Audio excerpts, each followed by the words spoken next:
Deux créatures incompatibles, l'un vampire, l'autre humaine, se retrouvent à coexister suite à un instant d'égarement. Le prédateur épargne sa proie.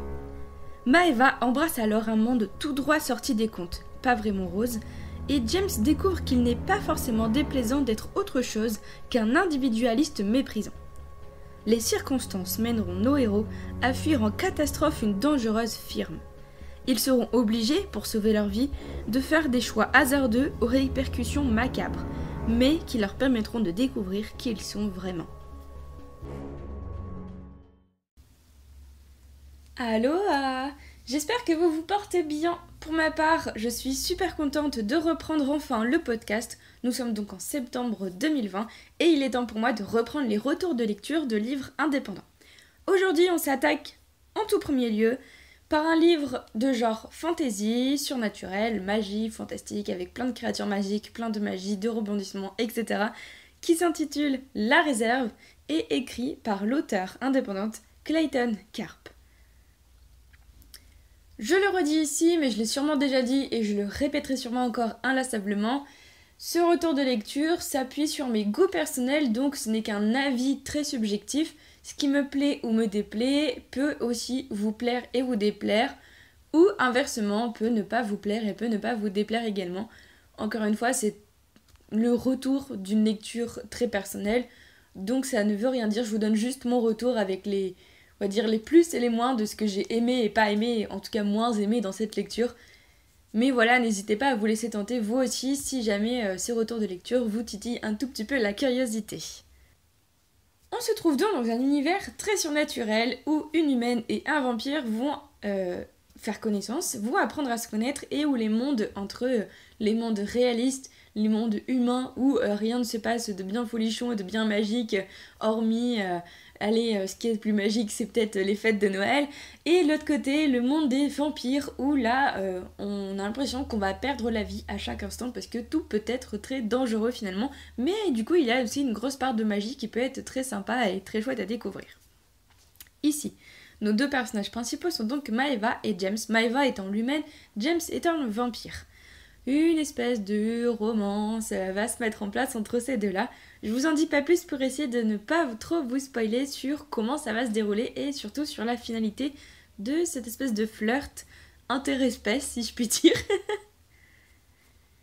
Ce qui m'a d'abord plu dans ce livre, outre le côté fantastique, parce que voilà, je suis une très grande lectrice et très grande adoratrice de tout ce qui est un peu fantastique, fantasy, etc., etc. Ce qui m'a plu, c'est la façon dont le livre s'ouvre. J'ai énormément aimé ce début, enfin voilà, il y a beaucoup de livres qui s'ouvrent sur le héros tombe par hasard sur une créature magique et finalement va tomber dans le monde magique tout entier et délaisser d'ailleurs la plupart du temps son propre monde pour ce monde-là. Et donc la plupart du temps c'est une rencontre du style « Ah, vous tuez l'élu, tu vas pouvoir nous aider, et trop bien !» Mais là, ce que j'ai beaucoup aimé, c'est vraiment la première scène d'ouverture, c'est vraiment comment Clayton nous a fait entrer dans ce monde. On voit Maeva, donc l'une des héros principales, qui se réveille avec 0 souvenir. Et là, on se dit, d'accord, donc nous, on sait même pas dans quoi on débarque, et elle non plus, donc c'est plutôt cool, on se sent un peu moins seul. Et le fait qu'elle n'ait pas de souvenir, on va se demander, du coup on va se poser les mêmes questions qu'elle au final, donc tout de suite j'ai l'impression qu'on s'identifie vachement bien au personnage. Maeva va alors essayer de retrouver ses souvenirs bien sûr, et de se demander où est-ce qu'elle est, qu'est-ce qu'elle fait là, pourquoi elle est à moitié toute nue, qu'est-ce qu'elle fait dans un lit de quelqu'un qu'elle ne connaît pas, où est-elle tout simplement, pourquoi elle n'est pas chez elle, etc., etc. Elle va se rendre compte qu'elle a été enlevée par un mec très bizarre, très étrange, il est assez inexpressif au premier abord et finalement il se met très vite en colère alors qu'on ne comprend pas trop pourquoi. Voilà, plein de questions le livre s'ouvre sur plein de questions et j'ai beaucoup aimé cette scène en fait où elle n'a pas ses souvenirs, où elle essaye de les retrouver en même temps que nous découvrons l'histoire et nous découvrons cette jeune Maeva qui est une humaine comme nous, etc. Je trouvais que c'était une très belle entrée en matière. Ce qui m'a également plu dans ce livre, ce sont les alternances de points de vue qui sont très régulières et très fluides dans le récit. On va naviguer d'une page à l'autre, d'un chapitre à l'autre, d'une partie à l'autre du roman, dans les pensées de Maeva, dans les pensées de James, au fur et à mesure de l'histoire, des rebondissements, des obstacles, des conflits, des surprises, du suspense, etc., de tout ce qui peut arriver au fur et à mesure.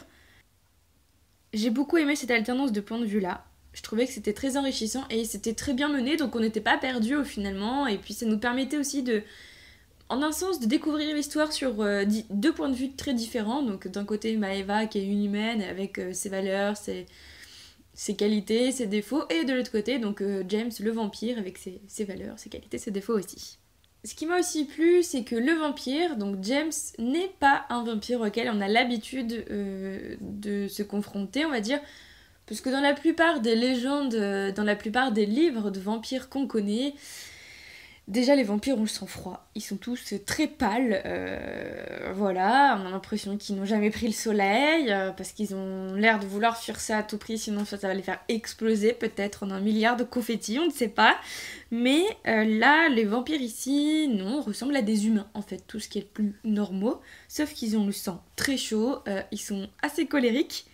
Ils ne brillent pas au soleil non plus, ils ne s'amusent pas à faire boule à facettes. Ils ne fondent pas au soleil. Ils ne sont pas non plus vraiment immortels d'ailleurs.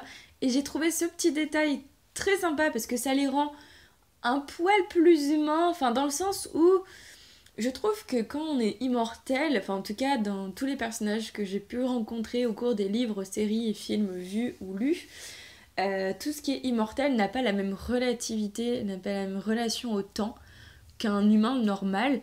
Et donc là, c'était intéressant que le vampire, alors il a une existence de vie beaucoup plus longue évidemment qu'un humain, puisque enfin voilà, son organisme est aussi très différent, c'est une espèce quand même à part, c'est pas non plus un humain, mais ce n'est pas non plus un immortel à 100%, enfin je vais pas vous dire pourquoi, mais j'ai trouvé ça vraiment très intéressant la manière dont l'auteur l'a expliqué et l'a amené en fait au cours de son histoire. J'ai beaucoup aimé dans ce livre le sous-texte. Le sous-texte, c'est ce que j'ai réussi à lire, à décrypter, à interpréter entre les lignes. Cette entre-ligne va dénoncer tout ce qui est problématique climatique que l'on connaît, nous, aujourd'hui, dans notre réalité contemporaine du moment. Et surtout, va dénoncer le fait que ce soit les hommes qui sont responsables de ce dérèglement climatique-là. Je trouvais que c'était un discours, finalement... assez sensé, assez construit. Alors, ici, on est dans une romance un peu fantasy, donc forcément, on n'est pas dans un traité écologique non plus, donc ça n'apparaît pas non plus du début à la fin, on fait pas que d'en parler tout le temps, non, non, bien sûr. Mais là, c'était une espèce de toile de fond, enfin voilà, par exemple, on apprend que Maeva, elle est très portée écologie, elle fait attention à ce qu'elle mange, à ce qu'elle achète comme vêtements, etc. Et j'ai beaucoup aimé, parce que du coup, c'est un personnage qui s'ancre dans notre réalité et ça la rend encore plus concrète, encore plus réelle et du coup j'ai beaucoup apprécié. Il y a un personnage qui m'a énormément plu, mais vraiment je crois que c'est mon personnage préféré de ce livre. Il s'appelle Will Baker. C'est un humain tout ce qu'il y a de plus classique. Il est médecin, il travaille avec les créatures non naturelles, donc il a l'habitude de travailler avec les vampires, etc. Mais il a un profil très atypique finalement, ce petit Will. Ce que j'ai beaucoup aimé chez Will, c'est que c'est un génie Asperger. Donc j'ai beaucoup aimé le fait que l'auteur ait intégré un personnage qui a cette caractéristique Asperger ou Asperger, je sais pas comment on prononce, mais j'ai beaucoup aimé qu'il y ait un personnage qui est ça, parce que c'est la première fois déjà que j'en trouve dans la fantasy. C'est super, parce que du coup ça banalise complètement la maladie en fait, puisque voilà, c'est quelque chose qu'aujourd'hui qu'on connaît, qu'on sait faire avec, enfin voilà, il y a des traitements, etc. Enfin c'est quelque chose qu'on a déjà entendu parler de près ou de loin, donc c'est une forme d'autisme. Et en fait j'ai beaucoup aimé que ce personnage ait ce trait de personnalité, ce trait de caractère, ce trait d'existence là, parce que ça apporte une petite touche de diversité aux différents personnages, à l'histoire, et j'ai vraiment très apprécié cet ajout-là de la part de l'auteur. Bon, ce qui m'a par moments dérangé, c'est parfois le côté très très très dominateur du héros principal, donc James, le vampire. Ce côté de sa personnalité va parfois contre la volonté et le désir donc de sa proie qui l'épargne en fait, et c'est comme ça que le roman s'ouvre, donc Maeva. Je n'ai pas forcément mis ces points-là, donc c'est pas quelque chose qui m'a profondément non plus déplu, parce que ça reste cohérent par rapport à ce côté, à cette caractéristique colérique du vampire. Ça reste raccord avec ce qu'il est et ça reste raccord avec tout le background autour de James. Mais il y a des moments quand même, ça m'a dérangé dans ma lecture. Enfin, ça me l'a pas gâché, mais ça m'a dérangé. Voilà, ça a ce petit côté syndrome de Stockholm qui était là et ouais, ça m'a un peu titillé. Voilà, ça m'a gêné, sans pour autant gâcher la lecture, non complètement pas. J'ai quand même apprécié ma lecture pour autant. Enfin, voilà, c'était juste par moments, c'était un tout petit peu gênant. Enfin, il y avait peut-être un peu trop de scènes comme ça, je sais pas. Peut-être à équilibrer un peu plus. Par contre, ce qui m'a déplu, il y a deux trois petites choses qui m'ont quand même un peu déplu dans ce livre. Donc je le répète, hein, ce n'est qu'un avis personnel, ça veut pas dire que vous trouverez ça naze ou pas. Enfin, je trouve ça pas naze non plus, mais enfin voilà, je vais vous expliquer ce qui m'a déplu. Dans un premier temps, ce qui m'a déplu, c'est le fait qu'il y ait trop de créatures surnaturelles. J'ai trouvé que ça en faisait vraiment beaucoup. Donc dans un premier temps, il y a les vampires. Et là, donc on commence à les connaître, on commence à connaître le fait qu'ils sont pas immortels, le fait qu'ils ont le sang chaud, le fait qu'ils soient colériques, etc. Enfin, ok, on commence à entrer dans cet univers-là un peu vampirique et tout, machin, tout ça, voilà, super. On commence à connaître toutes leurs nuances, tous les types, tous les genres de vampires qui existent, tout leur fonctionnement aussi, de leur espèce de micro-société dans la société humaine, etc.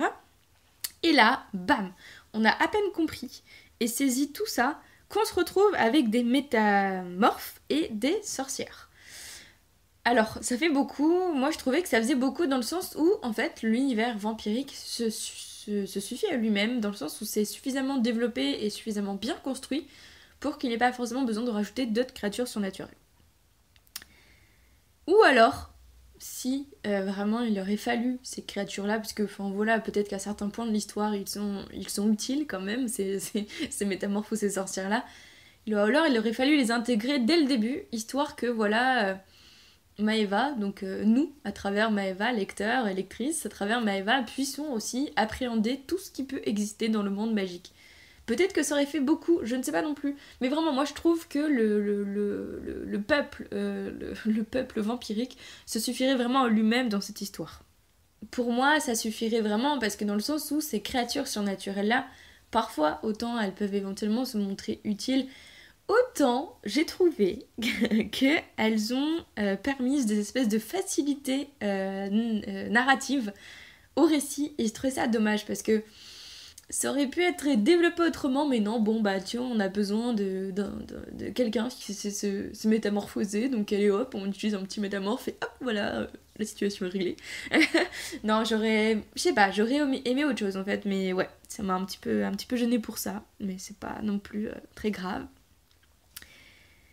Et le deuxième point qui m'a un peu plus déplu aussi, c'est le fait que l'héroïne n'est pas exactement celle que l'on croit depuis le début. Alors je vais essayer de pas trop vous en dire parce que ça serait vraiment vous gâcher la surprise et ce serait dommage. Elle se découvre une nature bien différente que simple humaine, bon voilà. J'en dis pas plus, hein, c'est vraiment très dur de pas en dire plus. Et je trouve ça dommage, parce que autant au début de la lecture, je m'identifiais totalement à Maeva, voilà, qui en plus a perdu ses souvenirs, essaye de comprendre où est-ce qu'elle atterrit. Pourquoi elle est rattachée à cette espèce de vampire qui veut pas la bouffer, qu'est-ce qu'elle fait dans ce monde où tout le monde semble vouloir tuer tout le monde, enfin qu'est-ce qui se passe. Elle vit tout ça avec son regard d'humaine, avec ses sentiments humains, avec sa relation au temps humain, enfin voilà. Autant je m'identifie à 100%. Autant, à partir du moment où on a appris qu'elle n'est pas tout à fait que ça, j'ai eu une espèce de réaction du genre ouais, comme par hasard. Et ça m'a direct coupé, enfin, ça m'a direct distancé vis-à-vis de Maeva. Alors c'est un peu dommage du coup parce que j'étais à fond avec elle et du coup quand j'ai appris ça j'étais là bah non du coup, enfin non, c'est trop bête, comme par hasard voilà, elle a ça, bah non, bah non, bah non. Ceci dit, ce n'est pas grave, enfin voilà, c'est deux petits points qui m'ont un peu déplu, mais ça ne m'a pas empêché de beaucoup aimé cette lecture. J'ai passé vraiment un très bon moment de lecture. Alors, petite note avant de vous laisser. Sachez qu'il y a quand même... C'est une romance fantasy, c'est une romance surnaturelle. C'est une romance, c'est surtout ce mot-là. Et donc il y a pas mal de scènes érotiques. Voilà, il faut le savoir. Parce que moi j'ai été un peu surprise par ce fait-là. Non, non, parce que je me suis pas renseignée, mais parce qu'en fait, quand je lis des services presse, donc comme celui-ci, comme la réserve de Clayton Carp, je ne lis jamais, mais vraiment jamais, le résumé. Alors évidemment, quand j'ai vu la couverture du livre, je me suis un peu doutée qu'il y allait avoir des petites scènes érotiques, et effectivement, il y en a, et pas qu'un petit peu. Donc voilà, il faut juste le savoir, il faut en avoir conscience, et elles sont très bien écrites, ceci dit, elles sont vraiment très chouettes. Alors peut-être... elles vont vite en besogne, on va dire. Peut-être pas toutes très variées, mais elles ont le mérite d'exister et de servir l'histoire. Enfin voilà, la romance se fait aussi à travers ces scènes-là. Pas que, heureusement. Donc voilà, c'était mon retour de lecture sur La Réserve par Clayton Carp, que vous pouvez trouver sur Amazon.